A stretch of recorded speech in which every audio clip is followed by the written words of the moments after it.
Can you imagine on the Day of Judgment when Allah subhanahu wa ta'ala carries out the proceedings in front of us? May Allah Azza wa Jalla make us amongst those that are safe. Allahumma ameen.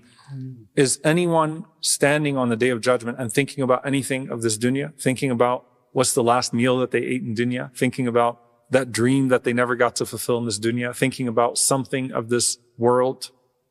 Unless it relates to something they're afraid of being held accountable for. No one's thinking about anything else.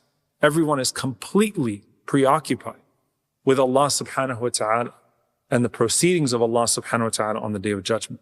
وَخَشَعَتِ الْأَصْوَاتُ الرَّحْمَنِ. Allah Azza wa Jalla also says, خَاشِعَةً أَبْصَارُهُمْ تَرْهَقُهُمْ ذِلَّةٌ, that their eyes are lowered. Right? So there's the internal silence, but it produces what? It produces a very visible eyes being lowered in humility to Allah subhanahu wa ta'ala. Allah Azza wa Jalla mentions in Surah Fussilat that the earth trembles. Allah mentions in Surah Al-Hashr, لو أنزلنا هذا القرآن على جبل لرأيته خاشعا متصدعا من خشية الله. That if the Quran was to be revealed on a mountain, it would crush that mountain.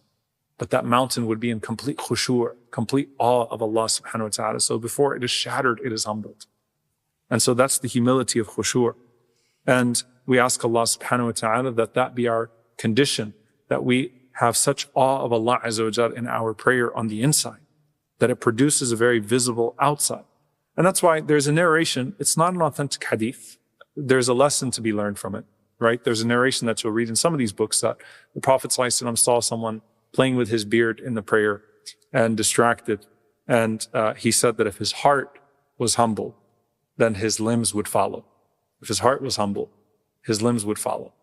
And of course, Ibn al-Qayyim rahimahullah describes this idea of the heart being the general and the limbs being the soldiers.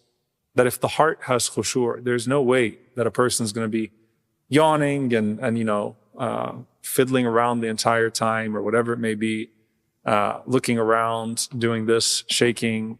You see these different types of things. That's a sign that a person is not paying attention, that a person is not actually humble in their prayer.